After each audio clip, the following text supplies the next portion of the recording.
Qué bien. Yo estoy de acuerdo, yo estoy de acuerdo. Y hago una pregunta desde mi juventud, ¿verdad? El presidente Luis Abinader presentó no presentó directamente, dijo que iba a presentar un plan de subsidios para este tema del petróleo y de la subida de los precios de las gasolinas. Usted, como especialista en finanzas, ¿realmente ve factible y ve sostenible estas medidas que ha presentado el gobierno y que realmente se ven reflejadas en el costo de la vida actual? Mire, nosotros estábamos diciendo hace un tiempo de que la crisis se veía a venir, de que había que apretarse los cinturones en la República Dominicana y que el gobierno tenía que hacer algo para motivar un plan de austeridad, vamos a llamarle así. Okay. Plan de austeridad que todos los gobiernos pasados lo han tenido. Y podemos, no hay tiempo quizás para hacer los detalles, pero han tenido su etapa. Un artículo sobre eso, pero el presidente El pionero de la austeridad, ¿usted sabe quién fue? El doctor Balaguer. Sí, claro. Que le dio muy buenos resultados. Bueno, tuvo una crisis en el 90 que fue gravísima, Sí. y salimos de la crisis. Y ahí vino inclusive la reforma tributaria, que fue en el 92. Pero el presidente, yo no sé todavía, Diana, si él ha dicho, si ha entregado un plan. Porque cuando fue a discutir con los líderes no llevaban plan. Pero anunció varias medidas. Pero anunció medidas sí, que requieren aprobación del Congreso de la mayoría. Como la ley del partido político. Correcto. Entonces, eso, estamos hablando de, si tú tienes un plan administrativo, tú las cosas las puedes hacer como poder ejecutivo. Pero cuando esto traspasa el Congreso, entonces ya la cosa se complica más, porque va a entrar las fuerzas políticas ahí. Y cuando tú incluyes dentro de ese plan el recorte el 50% de los fondos que le entregan a los partidos políticos. Yo pienso como dominicano que este es un punto que la gente lo ve positiva. La mayoría de la gente. El populismo. Sí. El populismo. ¿Por qué dice, bueno, ¿por qué le dan tanto cuarto a los partidos? Sí. Pero, sin embargo, la base de sustentación del sistema democrático. Exactamente. Sin democracia no hay. Hay que tener cuidado. No hay desarrollo. No hay desarrollo. No habrá nada. Aquí hay un grupo de gente que vive cuestionando a los partidos políticos, pero hoy el país vive en un ambiente, en un clima favorable a las inversiones y de todo, gracias a ese sistema de partidos políticos que tiene sus vicios como todo. Claro, pero lo que hay que hacer ahí, don Miguel, es que la Junta Central Electoral haga su papel. Porque si la Junta es el intermediario para entregar los fondos, y también dice la ley que es el que tiene que velar por el uso adecuado de esos recursos, que hagan el trabajo para eso. O sea, ellos tienen primero asegurarse de que los fondos que los partidos reciben los utilicen en lo que dice la ley. Tanto partido para capacitación, tanto partido para esto. Y después, el órgano superior de fiscalización, ¿quién es? La Cámara de Cuentas. La Cámara de Cuentas. Que déjeme decirle que por primera vez se habló de auditar los partidos políticos y fui yo que lo hice. Cuando yo era presidente de la Cámara de Cuentas. Y oye cómo lo hice. Públicamente a los partidos, organícense porque lo vamos a auditar. Y a partir de ahí las cosas comenzaron. Y ya lo auditan. A lo mejor con más frecuencia debe ser importante porque maneja muchos recursos. Pero al bajarlo eso, se ve bien a la gente. A la mitad. Pero eso afecta realmente el sistema de partidos. Y eso es un tema que... Eso es ya peligroso. Además, se sienta un precedente que es peligroso. Pero el presidente es reiterativo. Porque el presidente en el 2020 dijo eso mismo. En el 2020 él dijo que proponía bajar un 50% a los partidos políticos. Dijo eso. Abinader. El discurso. Sí. Algo él tiene que hacer porque realmente, efectivamente, es una situación difícil para él como presidente de la República. Pero y hay que buscar los alternativas, pero hay que tener cuidado. Pero, y más con los subsidios. Porque los subsidios son recursos que, si tú no se lo das a los sectores, lo van a traspasar al consumidor. De verdad. Porque nadie aquí en el empresariado van a hacer. Yo asumo una parte de la deuda. En vez de ganarme tanto, voy a sacrificar mi beneficio. No lo hacen. Entonces hay que ver cómo se va a hacer eso. No, realmente es así. Y le hago la pregunta también en cuanto a números, porque quiero enfocarme en esto. También hemos visto que el presidente Luis Abinader se ha reunido con las principales figuras políticas, expresidentes y demás. A nivel de número de economía, ¿qué representa estas reuniones para los planes que él pudiese presentar en base a los subsidios y en base a esta crisis económica y en base al costo de la vida actual? Porque sabemos también que el costo del salario básico no es ni la mitad de lo que se supone que es la canasta básica.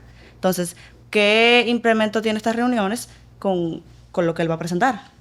Diana, esto es una pregunta subjetiva que va a tener que traer una respuesta subjetiva también.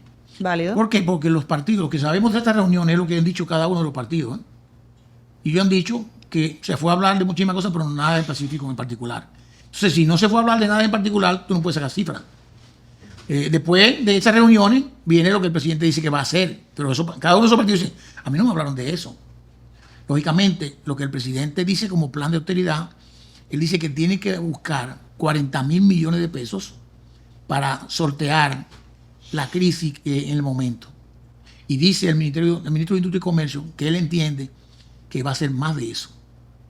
¿Más de 40.000 millones? Más de 40 millones. O sea, Ya ellos San Lobatón. San Lobatón. O sea, San dice, Lobatón. va a ser más de eso. O sea, yo creo que también tienen que poner de acuerdo ellos mismos. El Poder Ejecutivo es el presidente es el jefe de todos los ministros. No puede hablar un ministro una cosa diferente a lo que el presidente diga. Aunque usted sea muy independiente. No se ve bien. El presidente ha dicho que está buscando 40.000 millones de pesos para tratar de mejorar y hacer un colchón para sostener la crisis que está ahora, equilibrar la cosa, ¿verdad? Bueno, es difícil identificar sin aumentar impuestos cómo tú vas a buscar esos 40.000 millones de pesos es mucho dinero. sin aumentar impuestos. Difícil, pero vamos a confiar en el presidente. Esperemos que el presidente tome la mejor decisión para el país al final del día. Es correcto. ¿Pineda? Andrés, como tú eres un buen analista, el cuadro político de hoy, para nadie es un secreto que el PRM llegó al poder en el 20 debido a la división del PLD. Así es.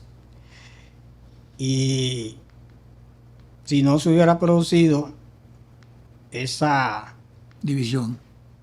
fragmentación, atomización, el PLD hubiera durado, como dijo Leonel, 40 años. Sí. Lamentablemente, para la oposición, y después de las declaraciones tan tajantes y categóricas de Danilo Medina de que no se aliará con nadie, todo parece indicar que si nuevamente en el 28 los sectores opositores van divididos, la victoria del PRM será inevitable. ¿Qué opinión tú tienes? Varias cosas. Yo pienso primero que lo que usted dijo es así. Si el PLD hubiese sido unido en el 2020, no pierden las elecciones. Está claro. Y yo voy más lejos, porque en eso yo soy categórico. Para mí el responsable de la derrota del PLD tiene nombres y apellidos. Danilo Medina. Sí, porque primero se encargaron de desacreditar a Leonel Fernández, diciendo que él no representaba nada y que se fuera. Yo pienso que ahí tenían que negociar y hablar y ponerse de acuerdo, porque ellos habían dirigido ese país, el país y el partido, muy bien, adecuadamente, pero los temas políticos son muy fuertes. Y los conflictos destruyen. La rivalidad. Los conflictos destruyen. Pero hay un tema también de liderazgo que estaba en cuestionamiento y yo creo que todo eso es posible. Leonel se fue, hizo su partido. Ahora, en el cuadro político, la posición de Leonel Fernández aparentemente es muy buena en lo que tiene el mercado. Pero es buena, pero no garantiza el triunfo en primera vuelta. Un partido. Entonces, si como no el hay PRM, alianza, no es necesariamente de que va a ganar el PRM, porque el PRM no tiene tampoco para ganar en primera vuelta. Ni con Carolina, ni con David. Collado. O sea, no hay posibilidad ninguna. Todavía no tiene posibilidad ninguna, porque tiene que sacar 50% más uno. Bueno, sí. Entonces nadie, Estamos un aparentemente poquito nadie. de tiempo todavía. Sí, falta todavía 2 años. Digo que Pero esto es 2 años, 2 años. 2 años y lo algo. que se va diciendo hacia el futuro. Sí, claro. 2 años puede cambiar muchas cosas. Pero como está el país en la crisis, la gente lo que está quizás es más desencantado. Pero el gobierno tiene que hacer su tarea, porque ¿cuál es el objetivo de un gobierno? Mantenerse en el poder. Entonces, Abinader, aunque no va a ser candidato, debería hacer eso por su país y por su partido, ¿verdad? Ahora hay que ver qué va a pasar. Ahora, ¿qué pasa? Si nadie gana en primera vuelta, que es lo que aparentemente hasta ahora va a pasar, ¿qué pasa cuando hay una segunda vuelta? Siempre hay alianzas. Entonces hay que ver quién que va a apoyar a quién. Entre 1 y el 2, ¿verdad? Hay que ver si el PLD en ese momento no va a apoyar a nadie. Porque está bien que puede lo que Danilo Medina dijo, pero quizás lo dijo para una primera vuelta. O quizás para un tema de las elecciones municipales, que es primero. ¿Te acuerdas? Que sea de primera. Sí. Que La municipal. fueron aliados el año anterior, ¿eh? Pero, ¿qué pasa? Hay que ver ahí todo lo que ocurrió con uno ve. Si fuimos aliados, ¿cuántos de los míos ganaron donde tú me apoyabas? Y de los ¿Y cuántos ganaron de los tuyos que yo apoyaba? Eso lo van a evaluar para ver si hubo sinceridad. ¿A quién tú crees que se refería Danilo Medina cuando habló? Que eso se ha manejado, a mi juicio, muy ligeramente, cuando destacó que ellos no van a ser víctimas del llamado síndrome de Estocolmo. ¿A quién se refirió? Bueno, cuando habló del síndrome también habló de verdugos, ¿no es verdad? Sí, correcto. Porque él lo dejó muy a la interpretación, pero eso tiene un mensaje. Sí, pero el mensaje, vamos a repartirlo alícuotamente. Se refería a Luis Abinader primero, por lo que ha ocurrido con su partido y con su Sí, familia, y con su familia. y a Leonel Fernández segundo, porque Porque ellos fue aliado. perdieron, sí. y perdieron por él. Sí. Coincido contigo. A propósito, yo quiero destacar que el jueves pasado apareció una publicación, página de derecha, excúsenme, en el periódico Hoy, una carta que le mandó el doctor Guido Gómez Mazara al presidente del PRM, Paliza. Paliza, Ignacio José Paliza. Ignacio Paliza. Paliza, donde le hace de manera muy diplomática en ocasiones y solapada una serie de advertencias y de reclamos, y indica que el consenso, porque parece que hay planes un poco macabros, algunos sectores del PRM, que quiere que no se hagan convenciones y que todo sea a través de encuestas. Ujú. ¿Qué opinión tú tienes en relación a lo que se está... Wow. Mire, primero la carta. Que dicho sea de paso, Guido Gómez Mazara, de los precandidatos presidenciales, es el único que fue validado porque asistió desafiando prácticamente al actual presidente de la República a la convención y sacó un 6%. Él y Wellington no. No, Wellington no Wellington al asistió, final no fue. el único fue Guido Gómez no Mazara. asistió. Ni tampoco Albuquerque. Ninguno Ok. fueron, no se atrevieron. Ok, déjame decirle primero, mire, hace un momentito hablamos de dos candidatos en el PRM, hablamos de David Collado y Claro. hablamos de Carolina, porque son los candidatos que han estado baloteándose y que en las encuestas están dándole mayoría. Sin embargo, Guido Gómez Mazara no ha hecho Campaña. ninguna campaña. Él ha respetado. Y él es un excelente candidato. Sería un excelente candidato. Es el más completo. El más en términos completo. Intelectuales y políticos. En la formación política y profesional es el mejor. Sí. Pero, y también hay que oír lo que él escribe y lo que dice. En este caso, cuando él habla de que se tome en cuenta el tema de la valoración, cómo se va a hacer la escogencia, eso tiene que valorar el partido, pero no es nada ilegal lo que el partido está proponiendo. En la ley del partido están consideradas esas opciones. Pero lo mejor sería que fuera votación. El voto, sí. Votaciones directas a la gente. La democracia. Claro. Pero está Que permitido. el consenso el consenso se habla claramente, es una excepción. Elecciones. Claro. No es la regla. No, exacto, así es. Estamos de acuerdo. Correcto. O no debería de ser la regla. No debería de ser la regla. Bueno, es que todo no en un partido democrático no puede ser que todo se haga de Que vote la gente. No, que Exacto. vote la Que gente, vote la gente. correcto. Que vote la gente. Que la participación exista. Exacto. Y voy a hacer una pregunta volviendo nuevamente a este tema porque es que me intriga y me van a excusar, me intriga. Se han hecho muchos escándalos, lamentables escándalos, con el tema de la subida de los sueldos en la Cámara de Cuentas. Eso ha sido un tema que explotó hace unos meses y ya luego como que se apaciguó un poco.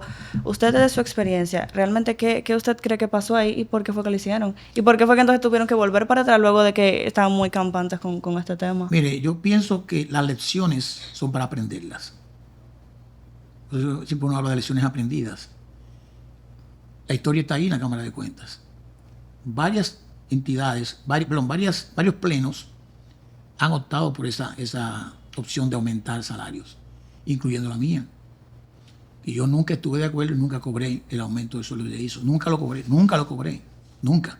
El único que lo Hicieron aumento, pero usted no lo cobró. No, nunca. Y yo inclusive tengo documentos con acto de guasil entregando el dinero a la tesorería de la Cámara de Cuentas. ¿Por qué? Porque si el aumento se aprueba con un pleno, el aumento se va a pagar. Sí.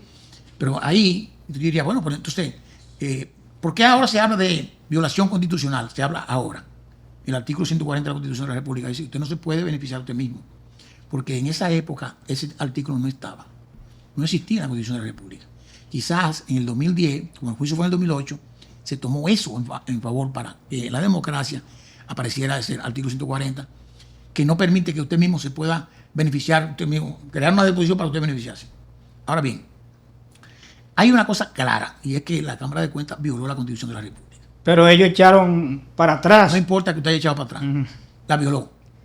Y la violó. La presidenta es la señora Polanco. Señora, Sí, la esposa de el nuestro amigo Cándido Mercedes.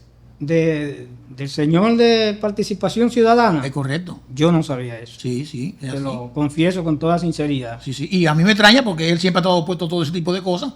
Y se supone que si soy la esposa, pues debería decirle, no haga eso. Vamos a suponer que no lo Un consultaron. hombre honorable. Sí, no lo serio. consultaron, parece. Sí. A él. Pero, ¿qué pasa? Hay una violación constitucional y ahí cuando sucede eso, solamente hay dos opciones. Lamentables. Las dos. O renuncia o juicio político. Sin embargo, el quien funge como juez en un juicio político, que es el Senado de la República, le ha mandado una carta diciendo que ellos han hecho un mea culpa. Bueno, lo perdonaron, ¿verdad? Okay. Pero en la violación constitucional no se perdona a la gente. Eso Lamentablemente, yo creo que ellos son gente buena, ¿eh? Y que yo aspiraba a que hicieran un buen trabajo. Sí, son gente. Y son profesionales. Emma Polanco es contadora pública y también economista. Hay otros contadores. Ahí yo creo que hay más contadores que de otras ramas en ese pleno. O sea, que eso debería funcionar. Ahora, pregúntenle ustedes mismos, señores. La consultoría jurídica de ustedes no estaba en capacidad de revisar que eso estaba violando la Constitución de la República. Ojo, revisen eso para el futuro, si se van a quedar ahí para que hagan la cosa bien. Pero la respuesta es, eso no se puede hacer. Cuando dijeron que no fue un aumento de sueldo, sino otra cosa, es lo mismo. Todo lo que usted genere como ingreso es tributable. Todo, eso es aumento. De una forma, tú me das en gasolina, me lo das pagándole así a la escuela a mis hijos, como quiera ingreso. Es un aumento, estoy ganando más. Y cuando eso sucede, usted no puede decir que lo hicimos para un bono especial por el trabajo que estamos haciendo arduamente. Porque usted no fue ahí para hacer un trabajo que no sea arduo. Hay que hacer trabajo siempre. Si usted va y dice, ahí pagan tanto, no le conviene, no vaya. Pero yo creo que ¿Cuál es el salario? El salario aproximadamente ahora son 500,000 pesos. La presidenta. Neto. No, bruto. La presidenta. Uepa. Que yo creo, al final de cuentas, quizás, y sin quizás, que es poco. Cuando nosotros entramos a la Cámara de Cuentas, nosotros ganábamos más que ellos en dólares. Nosotros ganábamos 330,000 pesos mensuales, que yo entendía que era totalmente alto. Era equivalente, la realidad actual de ese tiempo. Pero ese era equivalente a $10,000 en ese momento. No es la misma de ahora. Eso no ganaba Obama en Estados Unidos. $10,000 mensuales, no lo ganaba. Y yo por eso me puse, además que había una ley de austeridad en ese momento. Una ley de austeridad que era para el Estado dominicano, no para el gobierno, sino para el Estado dominicano. Y ahora, usted calcula y lo indexa el salario de ellos, están ganando como $8,000. Quiere decir que están ganando poco. Pero eso ya tiene que buscarse otra alternativa. Otra solución congresional para resolver ese problema, no individualmente. Totalmente de desacuerdo con lo que han dicho últimamente de que fue porque hicimos muchísimo trabajo. Porque total, la Cámara de Cuentas, que yo la conozco, no puede decir que ha hecho 90 auditorías, porque en el tiempo que están ahí no la pueden hacer. Y la mayoría de esos informes de auditoría son de las cámaras anteriores, que por razones que no sabemos, y que uno puede también tomar hasta sospechas, no lo hicieron pública aunque estaban hechas. Ellos tienen la responsabilidad de decidir sí o no emitirla como informe, y lo han hecho. Pero no son trabajos que ellos han hecho. Por lo tanto, si trabajaron mucho, trabajaron con informes que ya estaban hechos. Ok, entonces usted dijo que en la Constitución no se perdona a nadie. No debe. Entonces, ¿cuál va a ser el destino de este caso? Porque algún tipo de consecuencias debe de tener, ¿no? Ya está en la mano No, del Congreso, porque- y ya el Senado dijo que no. Correcto. Ya el Senado dijo que Ya no. eso, Y ahí quedó. eso se resolvió. El presidente del Senado, que no sé si actuó como él o como pleno, mandó una carta. Yo creo que fue él que actuó, porque fue el mismo día, fue muy rápido. Y dijo, hicieron un mea culpa, ya lo perdonaron. Usted va a la iglesia y usted dice, 3 Padres Nuestros, pero eso es diferente. Y reza 3 Padres Nuestros y ya sus pecados están liberados. Ok. Pero nada. Oh, wow. Andrés, tú eres un destacado contador público autorizado. Yo a veces, con casi 50 años en este oficio o profesión, no entiendo por qué se han hecho tantos planes a nivel administrativo para aumentar las recaudaciones y ninguno ha resultado. La evasión del ITEVI sigue siendo altísima. Ahora mismo vi que Impuestos Internos dio un plazo, revocó la medida o la propuesta esa de la llamada factura electrónica por 6 meses. Sí. Hubo Una dispensa. sí, una suspensión. ¿A qué tú crees que obedece que con tantos gurús de la economía, de la contabilidad, aquí nunca se ha logrado que el ITEVI se cobre efectivamente y que haya tanta evasión, no solamente del ITEVI, sino hasta del impuesto sobre la renta? Mire, la evasión promedio de impuestos sobre la renta primero es como un 52%. Sí, demasiado elevada. Y del ITEVI es como un 47%. Lo que quiere decir que la mayoría de la gente no paga impuestos. Yo sé que la palabra impuesto, etimológicamente la palabra es mal. Sí. Eso es de maldad. Es una imposición. Es desagradable. Pero hay que pagarla. Porque el Estado es socio de todo el mundo sin invertir un centavo, aparentemente. Pero ¿qué pasa? Usted dice, hay mucho gurú, ¿verdad? ¿Y por qué no lo encuentran? Ellos saben quién no está pagando. Pero la situación política afecta a eso. Pero entonces le Claro, cobran porque- y presionan a los débiles. A lo que están pagando. Tiene una A lo que sí, están pagando. tiene una pequeña compañía, o en el caso de nosotros, los medios de comunicación, un programista, y te asedian. Bueno, porque hay que asediar a lo que están pagando. Sí. Está más fácil localizable. Pero lo que pasa es que no podemos justificar que aquellos no pagan. No, Pagar. lógico. Hay que pagar. En Hay mi que pagar. caso, yo Sí, sí. tengo que pagar una iguala a una contable. Para que le lleve los números. Sí, porque Sí. yo sé lo que significa. Que hace su declaración jurada. Sí, ese asedio, Sí, esa sí. presión Sí. de impuestos, pero yo veo que entonces los grandes... No, pero déjeme decirle, yo pienso, mire, cuando se propuso la facturación electrónica, no se hizo por los grandes. Los grandes contribuyentes están haciendo, ya cumplieron con No, sí, yo sé que por los pequeños, los pequeños. la mediana, Entonces, esos grandes ya tienen factura electrónica. Ahora, lo que tienen que ver es si ellos están facturando electrónicamente todo. Eso, la renta lo va a trabajar. pero la factura Porque, electrónica adiciona un costo. Sí, pero el costo no es inmaterial. Ujú. El costo es inmaterial.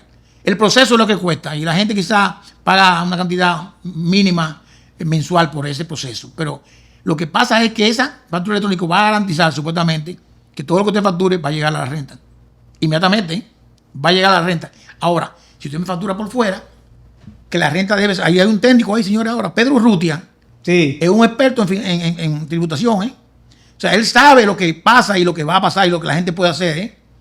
No es un problema de intuición, es un problema de capacidad y de preparación. Urrutia, con su equipo de gente que está ahí, están preparados. Y eso tiene que pensar al margen de la política. Que no piense que, este no va a votar. Bueno, porque no vote, hay que pagar. Y déjeme decirle algo, que la gente quizás nunca pone atención a esto. El impuesto sobre la renta, cuando usted no lo paga, es una sanción administrativa. Pero cuando usted no paga el ITEVI o la retención de un salario de un empleado, eso es un robo. Porque eso se llama delito tributario. Un robo. Que es Sí, un es delito un precedente, es un estafa, delito sí. precedente de lavado de activos. Delito precedente de lavado de activos, estipulado en la ley 155-17. Delito precedente de lavado de activos, porque usted cobra el dinero y se queda con él. correcto. Usted sí. es un agente de retención. Sí. O sea, el ITEVI, como alguien paga el ITEVI, yo estoy pagando el ITEVI. Entonces, tú tienes que coger y el ITEVI mandárselo al impuesto interno. Igualmente, si yo como empleado retengo usted un 10%, un 15%, un 20%, un 25%, yo retuve ese de su salario. Eso no es mío, entonces yo tengo que pagárselo eso. Si yo lo cojo, eso es un robo. Delito tributario tipificado como delito precedente de lavado de activos en la ley 155-17. En el Ministerio de Interior y Policía somos garantes de la seguridad.